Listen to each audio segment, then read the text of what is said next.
Shalom, selamat pagi Eka Family. Puji nama Tuhan, hanya kemudahan Tuhan pagi hari ini. Bersama-sama kita kembali boleh berjumpa dengan Tuhan Yesus. Semua karena kebaikan Tuhan. Kalau kita masih diberi nafas hidup, kalau kita masih diberinya kaki yang kuat, tangan yang sehat, mulut yang bisa memuji Tuhan, dan bisa merasakan kasih-Nya Tuhan.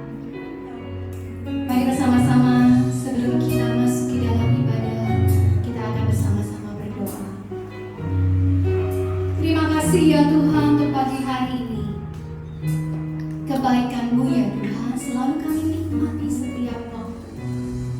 Terima kasih ya Tuhan untuk kehidupan yang Tuhan beri dalam kami. Terima kasih ya Tuhan buat setiap berkat yang boleh kami nikmati. Kami bersyukur Tuhan untuk pagi hari ini. Ibadah kami akan kami mulai. Engkau ya Tuhan yang memimpin dari awal sampai dengan akhir. Hadirat-Mu Tuhan memenuhi kami semua. Dengan kerendahan hati kami memohon urapan kuasa Roh Kudus bekerja di antara kami, melembutkan hati yang keras, menjamah hati yang luka,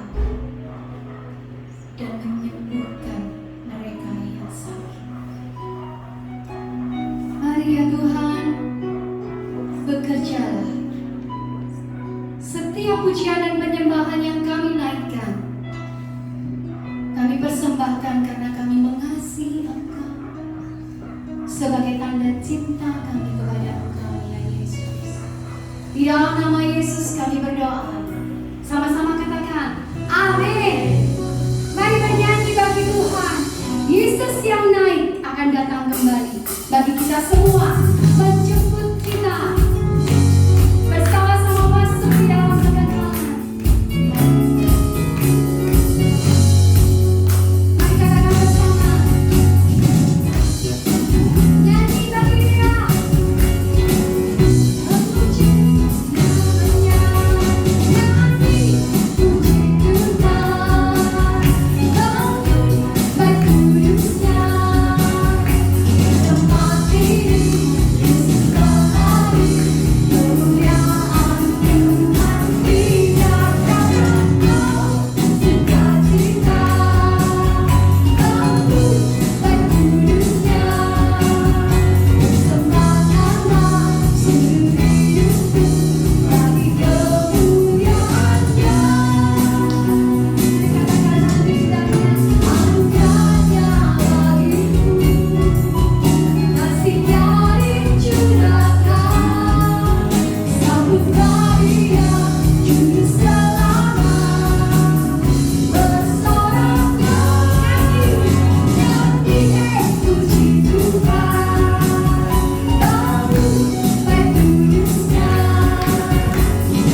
pujian, alami kuasa kebangkitannya.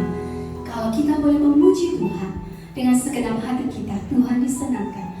Tuhan itu adalah Tuhan yang penuh dengan perasaan, bukan Tuhan yang mati. Tetapi Tuhan yang kita punya adalah Tuhan yang punya perasaan dalam dirinya. Dan Tuhan senang dengan pujian kita. Tuhan senang dengan nyanyian kita.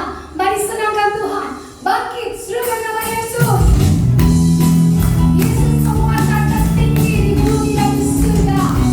Dia yang sudah bangkit dan naik.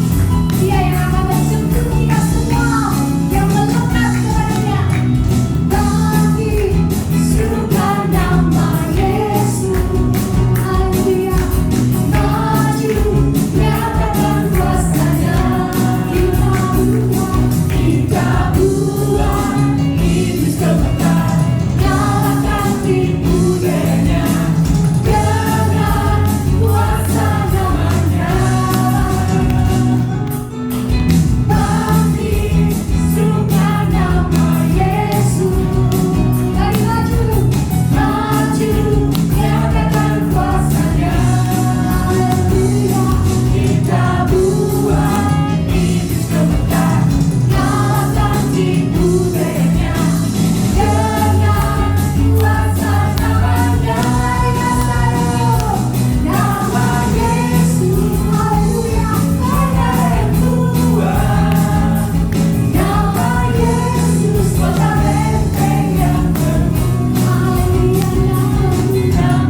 Saat kita boleh mengangkat tangan kita, itu artinya kita memohon kepada Tuhan untuk Tuhan boleh mengangkat kita, menggendong kita.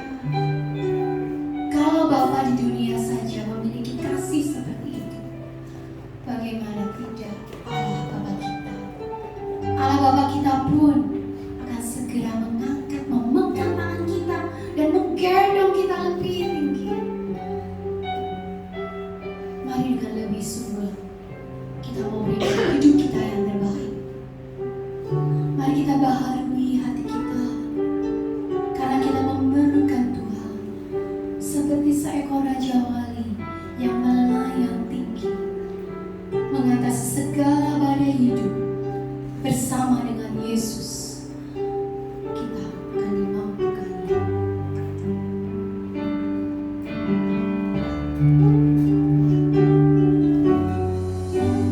Ku datang Tuhan, baharui hatiku dengan anugerah di dalam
hidup kami yang kami persembahkan kepadamu.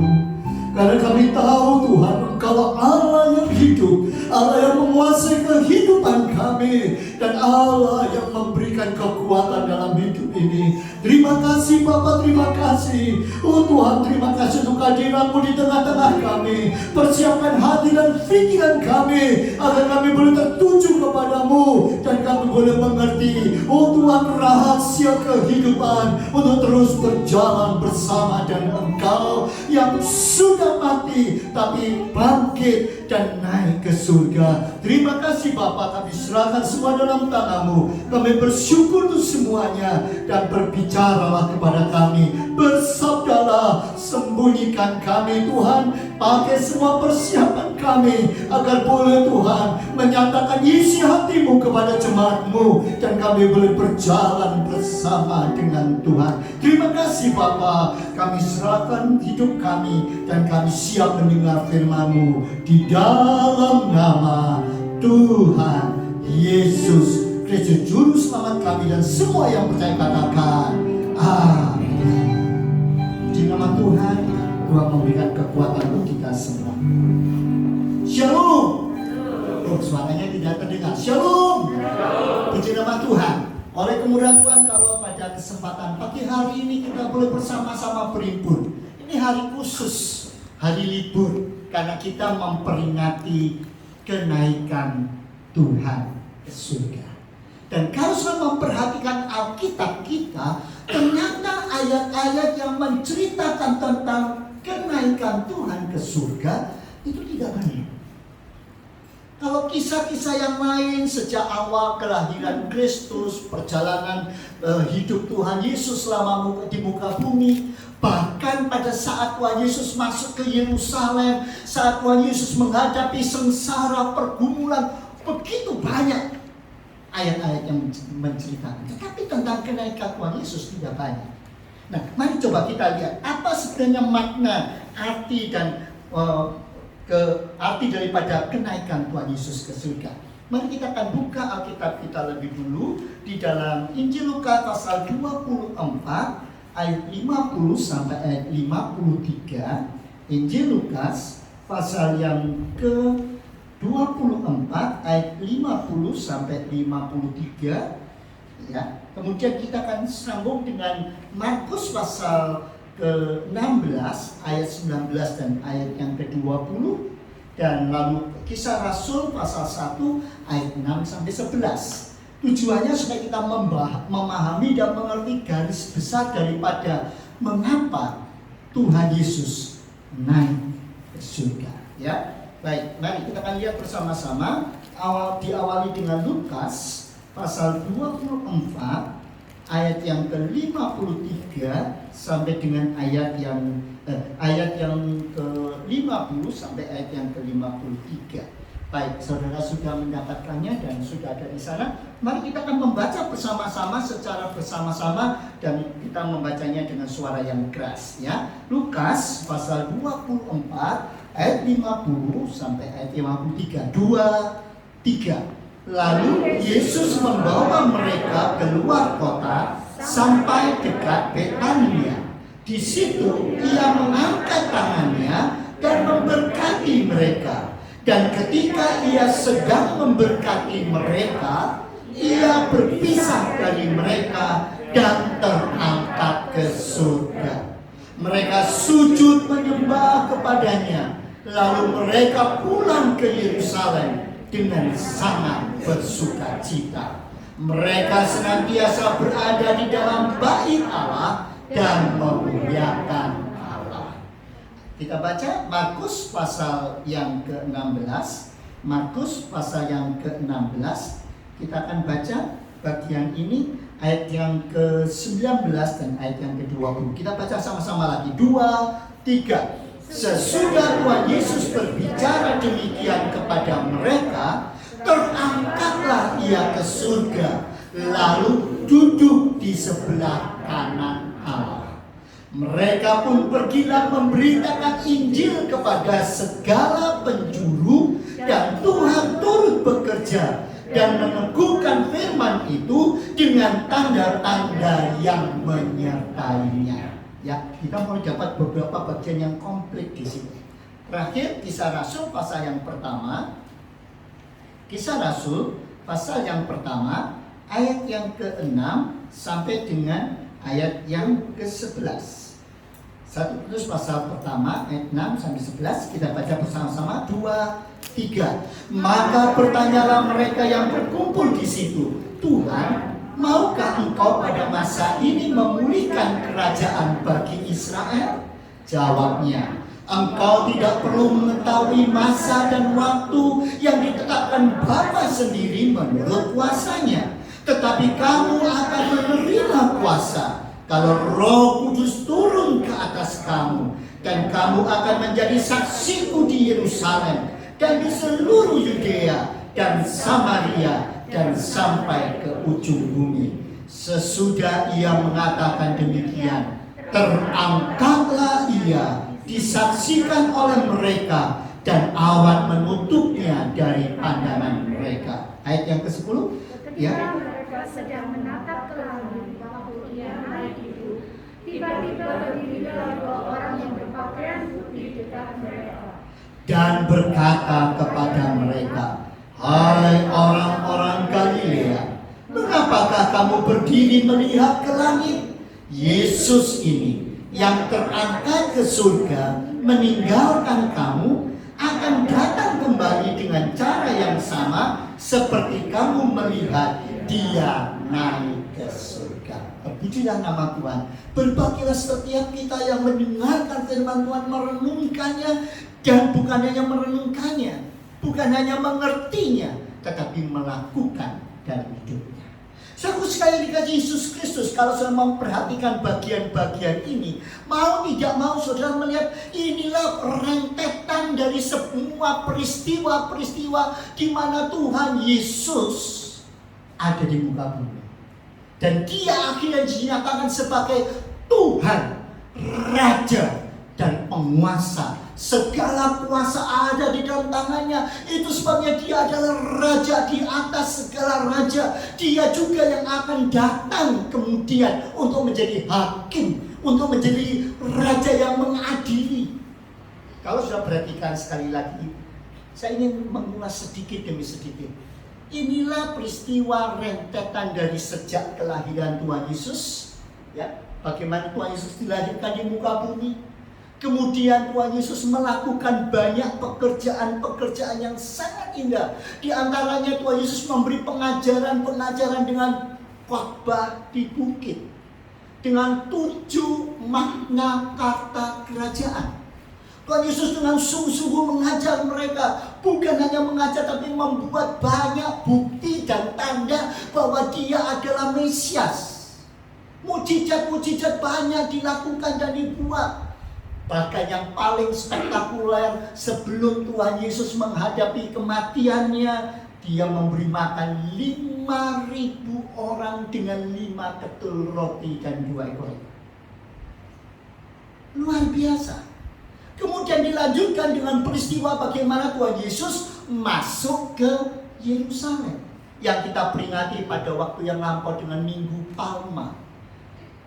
Dan Minggu Palma itu merupakan awal daripada rentetan peristiwa yang kalau lihat ada jalan salib, ada stase-stase yang dihadapi, yang harus dijalani oleh Tuhan Yesus. Dan akhirnya Yesus harus naik ke atas kayu salib. Duri, tombak, kayu yang kasar, hinaan, cercaan, mahkota duri akhirnya membuat dia harus naik di atas kayu salib. Dan di atas bukit Golgota, di atas bukit Golgota dia harus menerima dan menanggung semuanya itu. Tapi puji syukur pada Tuhan, Jumat Agung, peringatan peristiwa penderitaan Tuhan Yesus tidak berhenti di situ. Pada hari yang ketiga, hari Minggu, dia bangkit yang kita kenal dengan Paskah. Kita baru memperingati Paskah. Saat itulah murid-murid belum yakin apakah benar Tuhan Yesus itu bangkit atau tidak. Saya masih ingat kisah bagaimana Petrus dan Yohanes setelah mendapat berita daripada para wanita berusaha mencoba membuktikan. Dan bukan hanya itu saja, kebangkitan Kristus dibuktikan ketika Tuhan Yesus datang dan menjumpai murid-muridnya untuk memberitahu bahwa aku sudah bangkit. Dan setelah 40 hari, maka pada hari yang ke-40 itu Tuhan Yesus naik ke surga, yang hari ini kita peringati. Makanya kalau sudah memperhatikan, itulah rentetan peristiwa yang terjadi. Pertanyaannya sekarang, apa fakta-fakta yang ada tentang kebangkitan Kristus? Dan nanti yang bagian terakhir kita akan coba lihat maknanya bagi kita.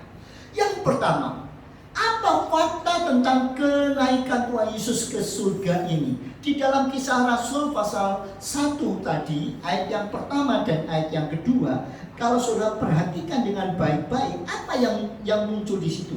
Dikatakan, "Hai Theophilus, dalam bukuku yang pertama, aku menulis tentang segala sesuatu yang dikerjakan dan diajarkan Yesus sampai pada hari ia terangkat. Sebelum itu, ia telah memberi perintahnya oleh Roh Kudus kepada rasul-rasul yang dipilihnya." Jadi berarti Tuhan Yesus dalam bagian ini ditunjukkan bahwa Tuhan Yesus itu setelah dia ada di muka bumi, dia terus berkarya.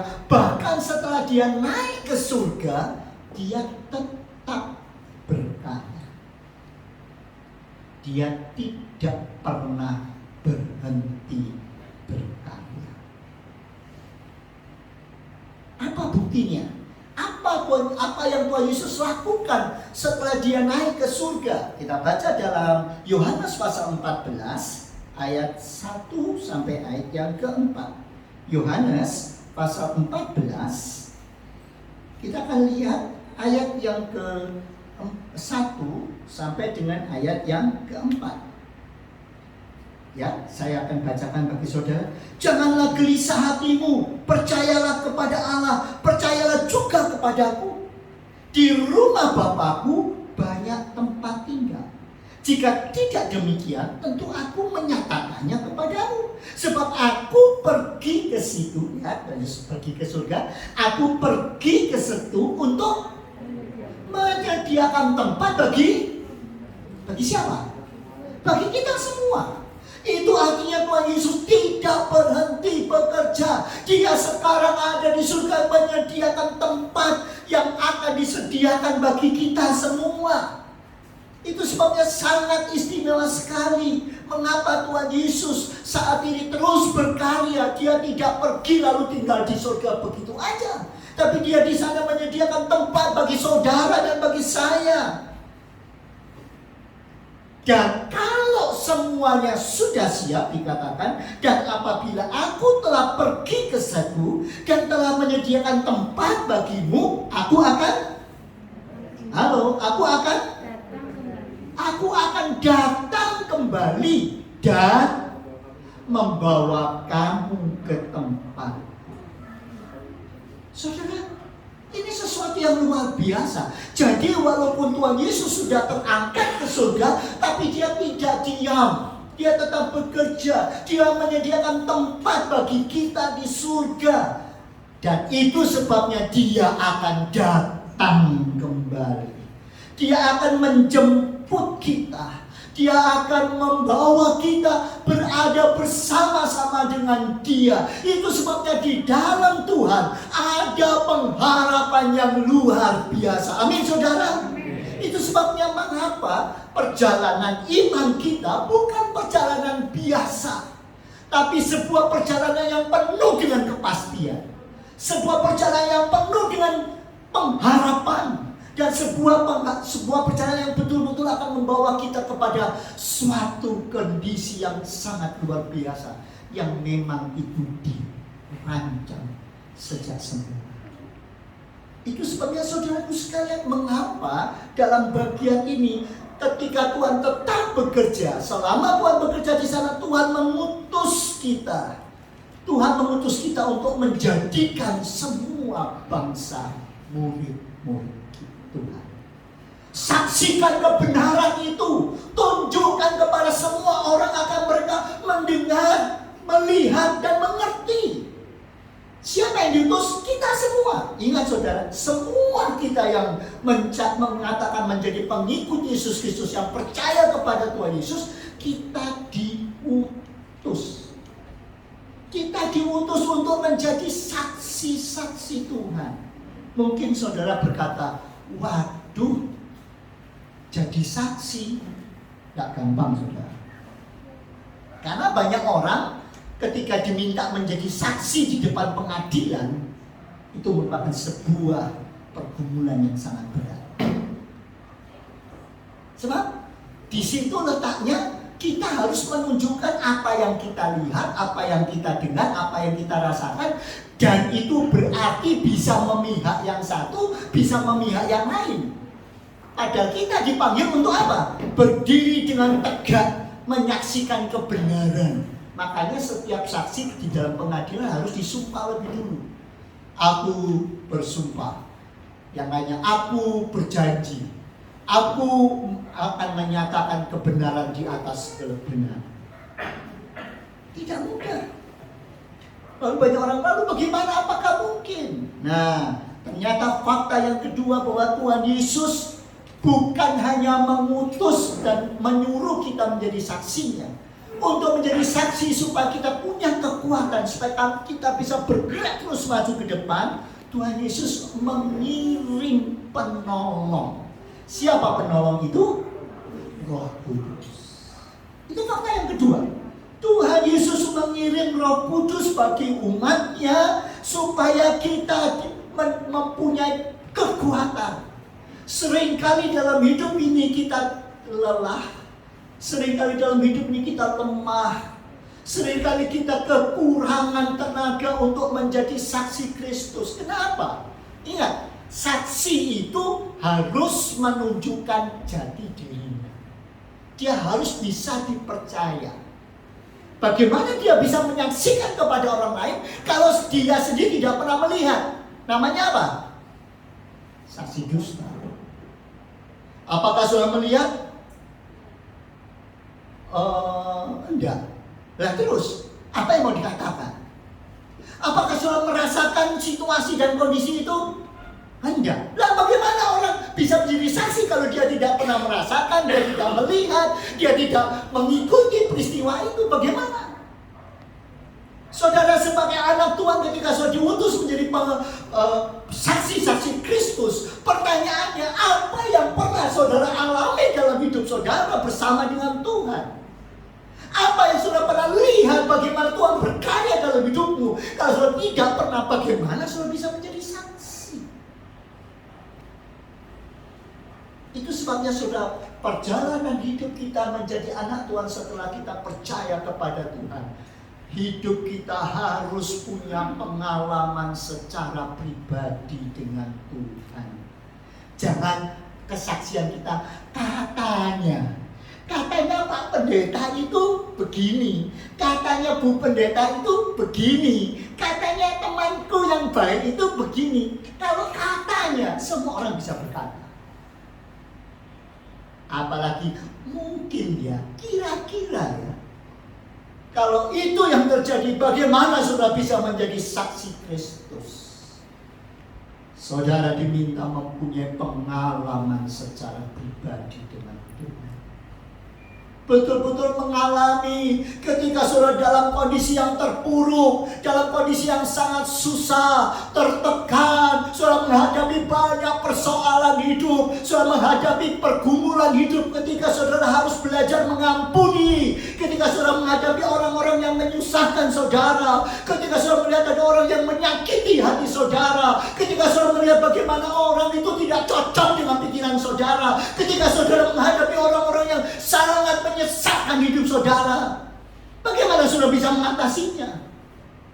Kalau saudara tidak bisa mengatasinya, kalau saudara tidak bisa melihat bagaimana Tuhan menolong hidupmu dan saudara bisa mengatasinya, bagaimana saudara bisa bersaksi bahwa Tuhan itu luar biasa, bahwa Tuhan itu hidup, Tuhan itu berkuasa, Dia raja atas hidupku dan Dia sanggup menolong hidup kita.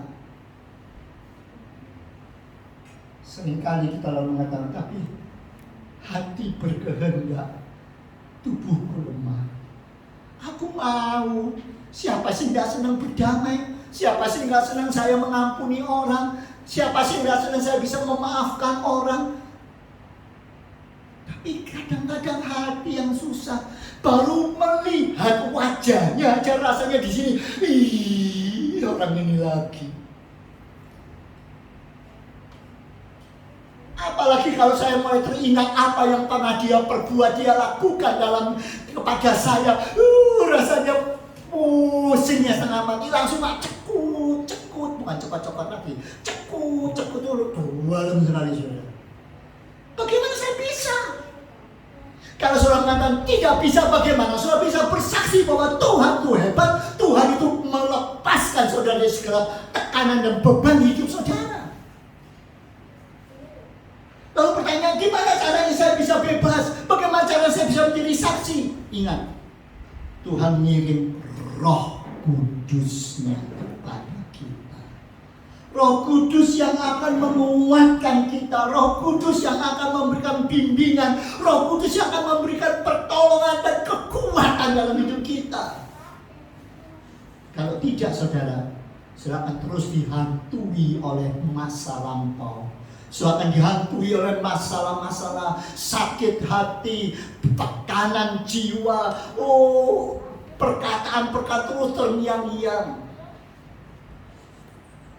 Maka ketika saudara menghadapi tekanan, ada beberapa orang yang lalu merasa seolah-olah hidup itu begitu terpuruk sekali.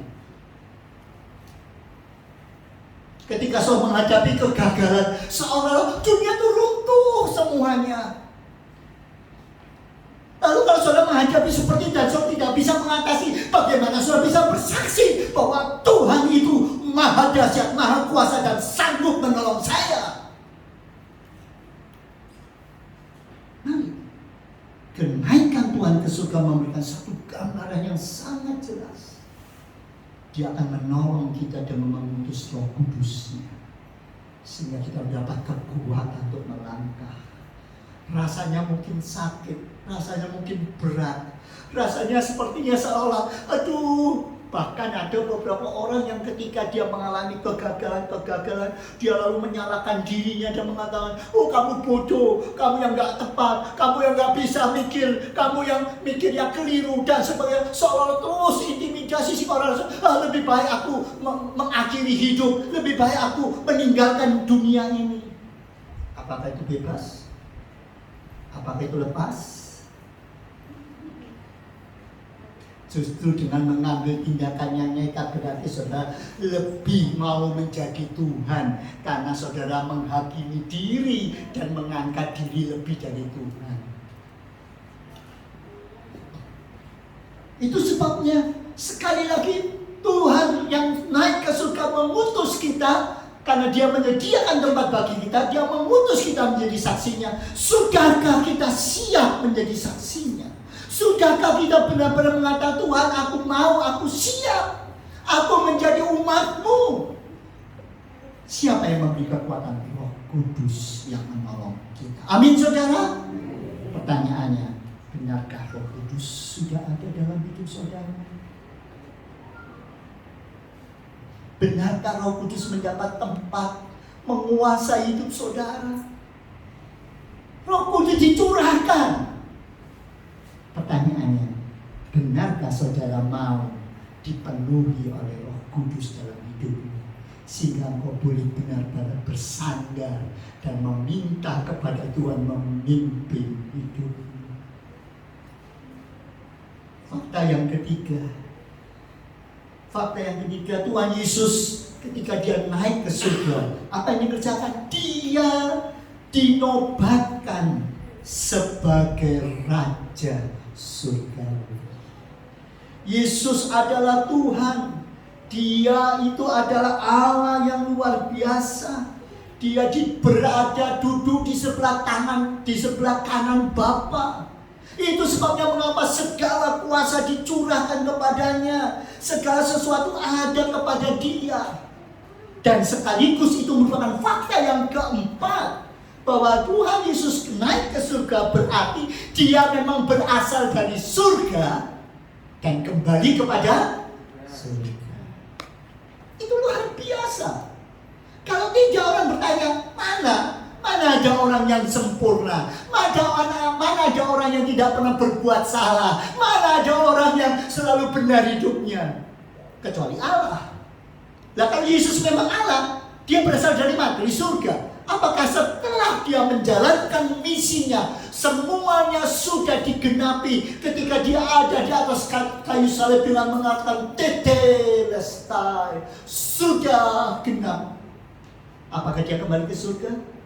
Ternyata firman Tuhan, dia kembali ke surga. Makanya rangkaian ini tidak bisa lepas. Dia naik ke surga, dia kembali kepada Bapa, menunjukkan bahwa dia adalah berasal dari Bapa dan dia kembali kepada Bapa yang di surga. Amin saudara. Itu sebabnya pengharapan saudara bukan pengharapan sia-sia. Pengharapanmu adalah pengharapan yang kekal, yang penuh dengan harapan. Pertanyaannya, sudahkah saudara mau melakukannya?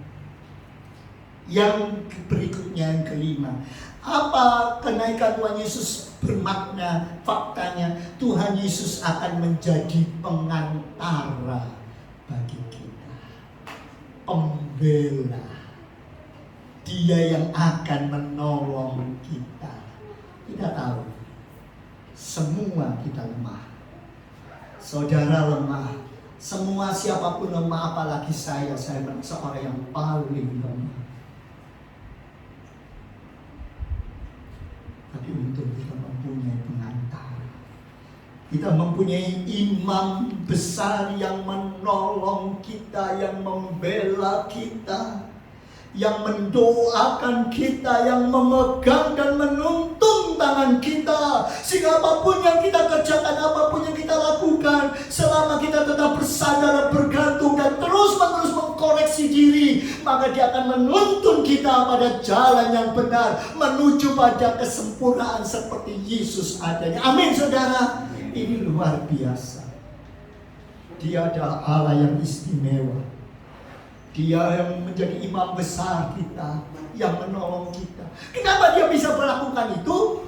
Karena ini faktanya, Tuhan sudah mengalahkan iblis.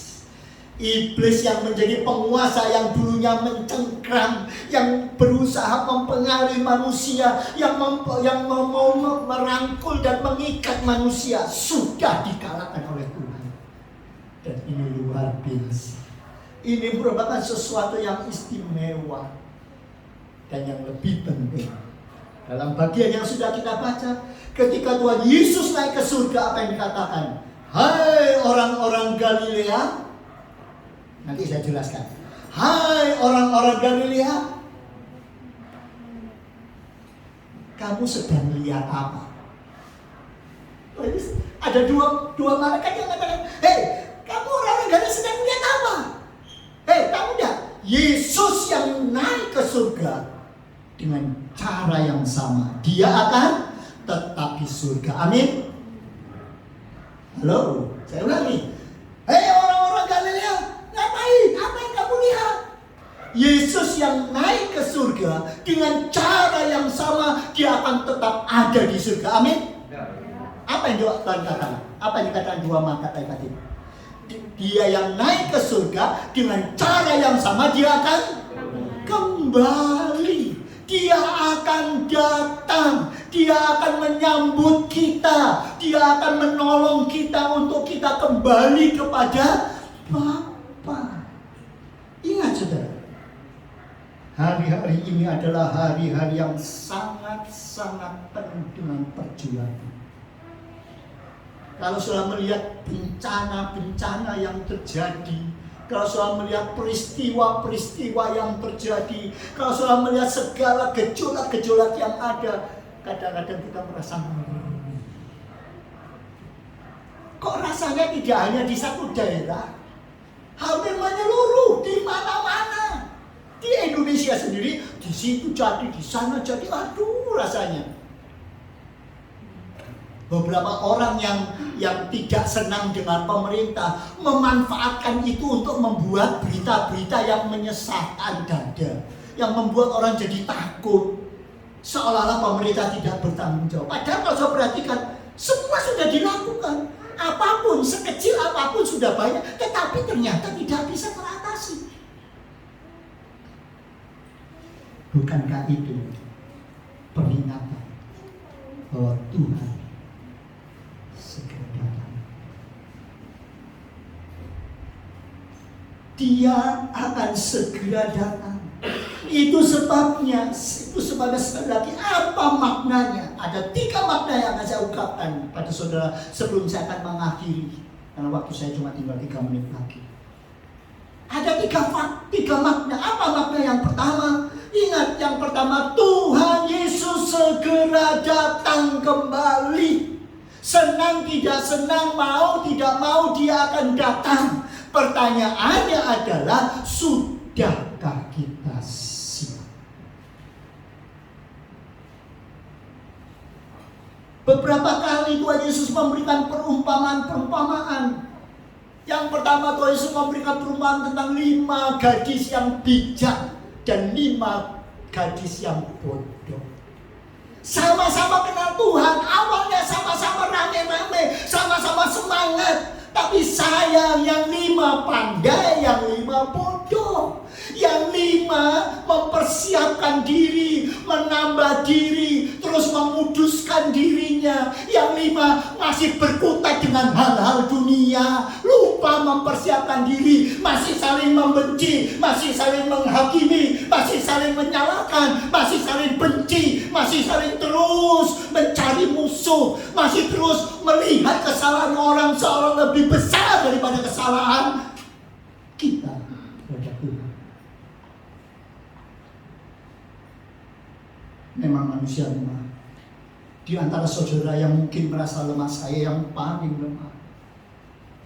Pertanyaannya, sudahkah kita siap setia menantikan kedatangan Yesus yang kedua kali? Ingat, firman Tuhan memberi gambaran ada 2 orang sedang bekerja di ladang. Yang satu diangkat, yang satu ada 2 orang sedang bekerja mengiring gandum, menggiling gandum. Yang satu diangkat, yang satu ditinggal. Itu sebabnya dalam 1 Tesalonika mengingatkan kita, berjaga-jagalah, berhati-hati. Ingat, lawanlah iblis yang seringkali menipu, seperti ular yang sudah menipu Hawa dan Adam. Lawan dia. Jangan saudara mau ditipu dengan sakit hati, dengan dengki, dengan permusuhan, dengan pokoknya semua seolah-olah saya yang paling dan saya paling berhak. Lawan iblis. Jangan sampai engkau diperdaya seperti Hawa diperdaya, seperti Adam diperdaya. Tuhan segera datang. Siap sedialah. Itu sebabnya 1 Tesalonika pasal 4 ayat 15 dan 17 diapit oleh 1 Tesalonika pasal 4 dan 1 Tesalonika pasal 5. Nanti di rumah, karena waktunya tidak cukup, saya tidak akan bisa menjelaskan semua. Coba perhatikan, di situ ada nasihat untuk kita berjaga. Di dalam 1 Tesalonika pasal 4 diajarkan untuk kita hidup kudus. Dan 1 Tesalonika 5 hidup berjaga-jaga. Bagaimana kita mempersiapkan kedatangan Kristus yang kedua kali? Hidup kudus dan berjaga-jaga senantiasa. Jangan mau dikalahkan oleh si jahat. Lawan dia. Usir dia di dalam nama Tuhan Yesus. Yang kedua, apa maknanya?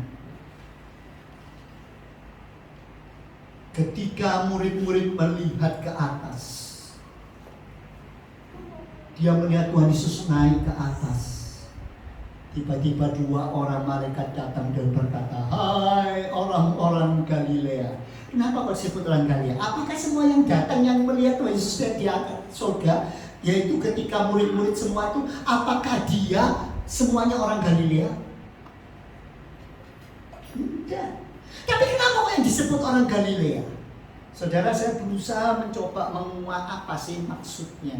Ternyata kalau sudah perhatikan dengan baik, ternyata orang-orang Galilea, yang kalau di Alkitab disebut Danau Galilea, Tiberias, Danau Genesaret atau Kineret dan sebagainya, di sana itu adalah orang-orang yang memang terkenal tidak pernah berhenti mencari Tuhan.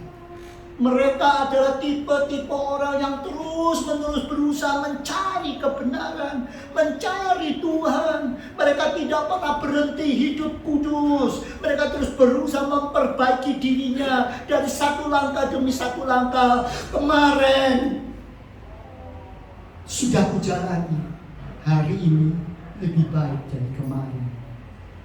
Setelah hari ini kujalani, maka besok aku berupaya lebih baik dari hari ini.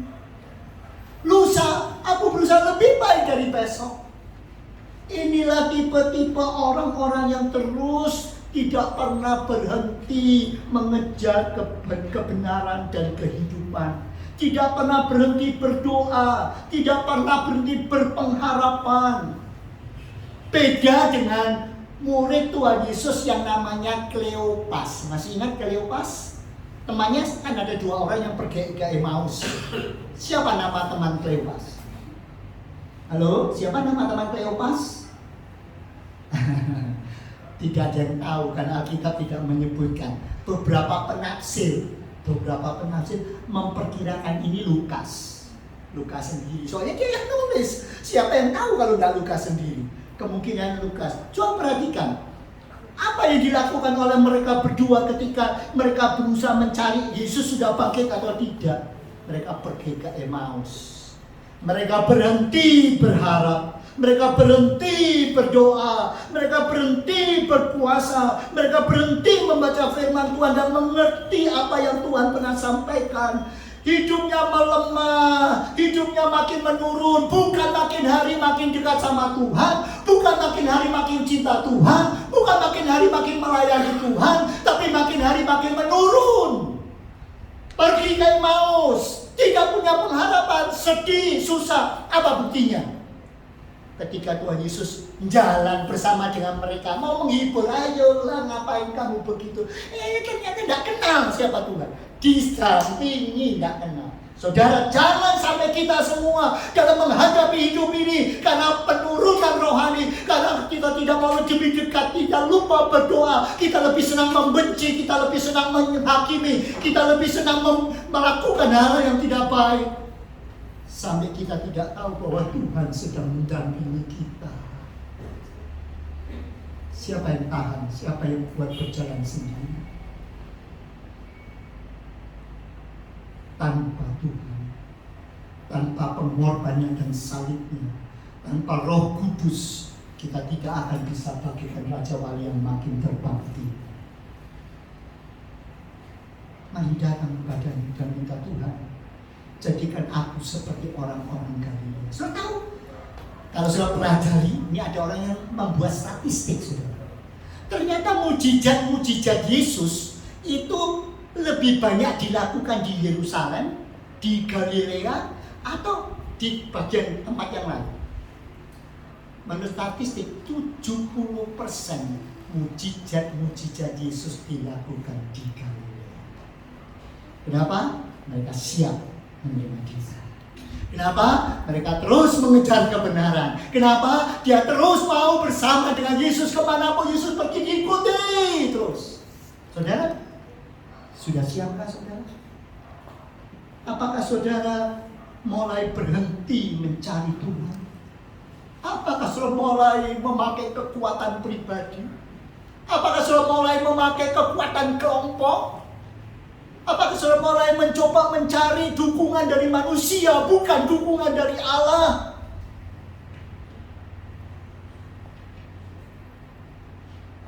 Kalau bicara sulitnya hidup, semua kita mengalaminya.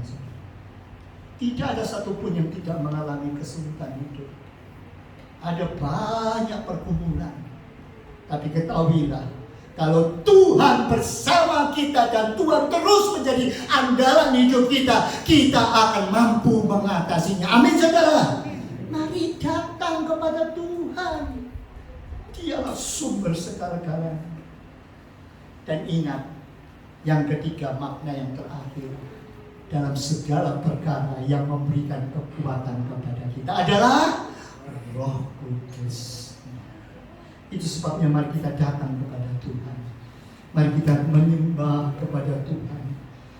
Mari kita menyanyikan puji, ku datang Tuhan, baharui hatiku.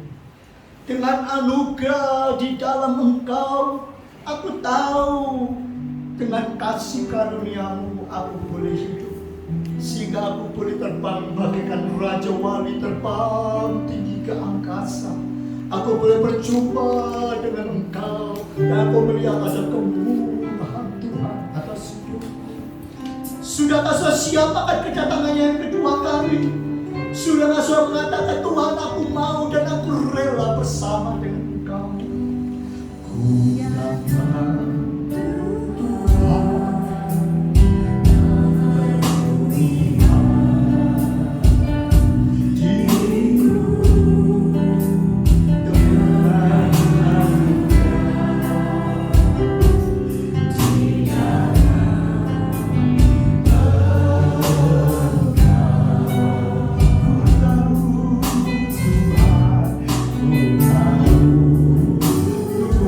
akui kelemahan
pernah bisa terbang lebih tinggi. Padahal Tuhan rindu membawa kita semakin tinggi, terbang semakin lebih tinggi, semakin serupa dengan karakternya, semakin serupa dengan gambarannya yang menjadi tujuannya mula-mula kita diciptakan.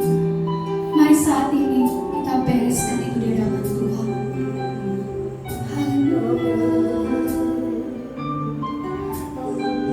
Haleluya. Kami mau siap ya Tuhan saat Engkau datang yang kedua kalinya. Kami rindu Kau dapati kami berkenan Tuhan di hadapan Engkau. Kau dapati kami siap Tuhan untuk Kau angkat masuk di dalam kekekalan. Jangan pernah tinggalkan kami ya Tuhan. Kami perlu Engkau, kami butuh Engkau.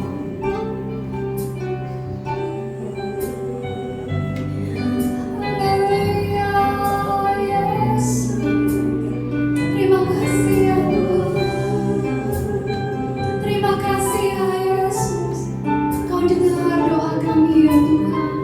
Kau dengar ya Tuhan masing-masing pribadi yang berdoa. Haleluya.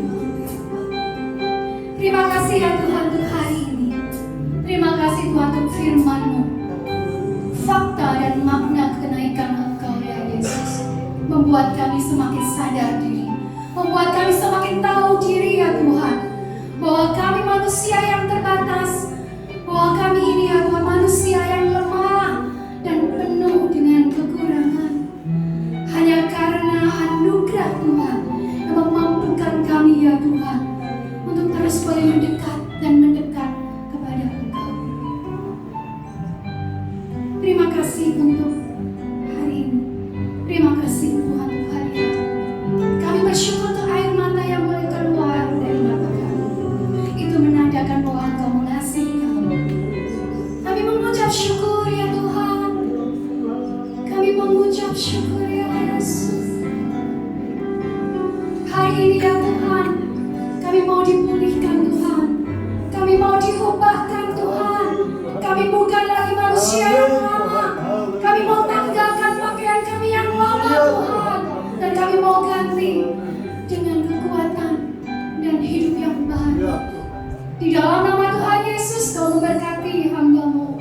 Kau memberkati sidang jemaat. Di dalam nama Yesus kami berdoa. Sama-sama yang bersuka di dalam Tuhan, menang bersama Tuhan. Katakan, amin. Silakan duduk. Sungai sukacita mengalir dalam kita. Hidup yang menyenangkan Tuhan adalah pelayanan kita baginya. Dimanapun dan kapanpun kita bisa melayaninya. Mari beri kata selamat yang terbaik. Haleluya.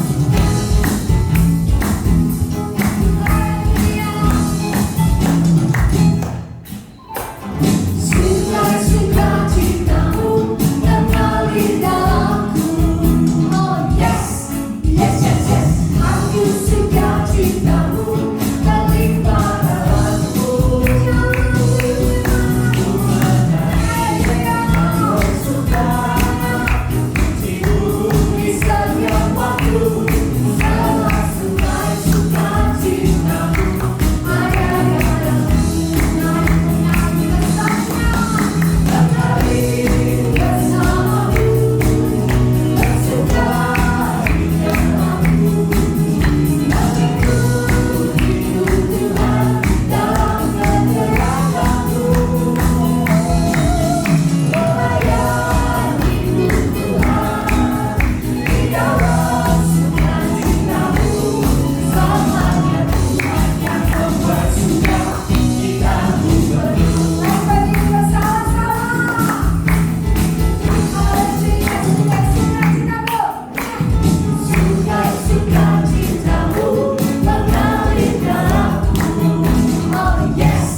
sukacita yang Tuhan berikan kepada kami.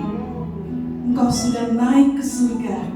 Engkau menyediakan tempat untuk kami. Dan ini adalah satu penghiburan bagi kami. Di dalam dunia yang penuh dengan kesesakan, penuh dengan masalah penderitaan. Tetapi kami tahu Tuhan, Engkau sudah mengalahkan maut.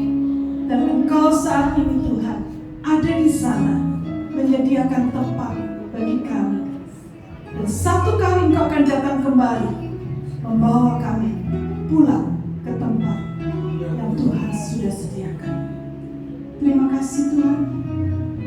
Hati kami bersukacita karena Engkau sudah naik ke surga. Dan biarlah sungai sukacita itu terus mengalir dalam hidup kami. Kami akan pulang dengan satu kekuatan yang baru, dengan satu pengharapan yang pasti. Karena kami tahu Allah yang kami sembah, Allah yang hidup dan berkuasa. Terimalah segala persembahan pujian kami, persembahan ucapan syukur kami. Biarlah segala sesuatu yang telah kami berikan menyenangkan hati Bapa di surga dan boleh menjadi berkat bagi jemaat di tempat ini, sehingga kami boleh terus bertumbuh semakin kuat, berakar semakin dalam, dan terbang semakin tinggi. Terima kasih Tuhan. Dalam nama Yesus kami berdoa. Haleluya. Mari saudara kita angkat kedua tangan kita di hadapan Tuhan. Kiranya berkat dari Allah Bapa Surgawi mengalir dalam hidupmu. Kasih karunia dari Tuhan kita Yesus Kristus menyertai engkau, dan Roh Kudus akan menguatkan engkau dimanapun engkau bekerja, di dalam rumah tanggamu, di dalam pelayananmu. Biar engkau menjadi saksi Kristus, melakukan perintah-perintah Tuhan di dalam nama Tuhan Yesus Kristus. Amin.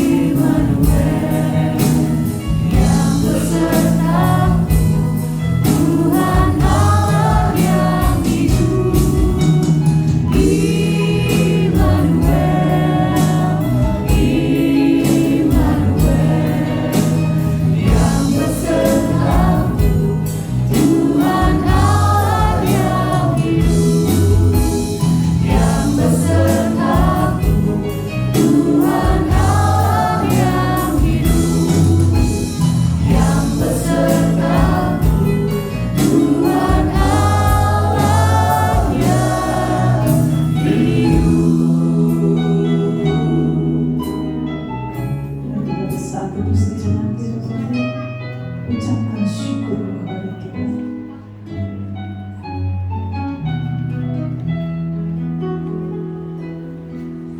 Amin. Silakan duduk saudara.